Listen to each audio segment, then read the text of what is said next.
एक आदमी हज़रत मूसा के पास आया और अर्ज़ करने लगा, ए अल्लाह के नबी, मैं और मेरा भाई दोनों शिकार के लिए जाते हैं। उसे तो खूब शिकार मिलता है और मुझे कुछ भी नहीं मिलता। हालांकि मैं इबादत गुजार हूँ, दिल से आप पर ईमान रखता हूँ और वो गुनाहगार है। अल्लाह से पूछिए कि मेरे रिज़्क में कमी क्यों है।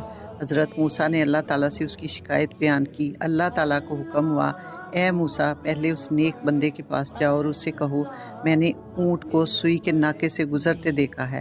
फिर यही बात उसके भाई से भी कहना। हज़रत मूसा वापस लौटे और वही बात नेक आदमी से कही। उसने हैरानी से कहा, ए अल्लाह के नबी, ये बात तो अक्ल से बाहर है। भला सुई के इतने बारीक सुराख से ऊँट कैसे गुजर सकता है। फिर हज़रत मूसा उसके गुनाहगार भाई के पास गए और वही बात कही।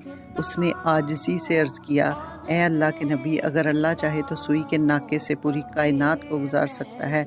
ऊँट तो बहुत छोटी चीज़ है। जब हज़रत मूसा वापस लौटे तो अल्लाह ताला ने फरमाया, ए मूसा, वो बंदा नेकी तो करता है लेकिन वो अपने अमल का बदला मांगता है, इसलिए मैं उसे उतना ही देता हूँ जितना उसका हक बनता है। लेकिन जो सिर्फ़ मुझ पर भरोसा करता है, मैं उसके लिए आसमानों के दरवाज़े खोल देता हूँ।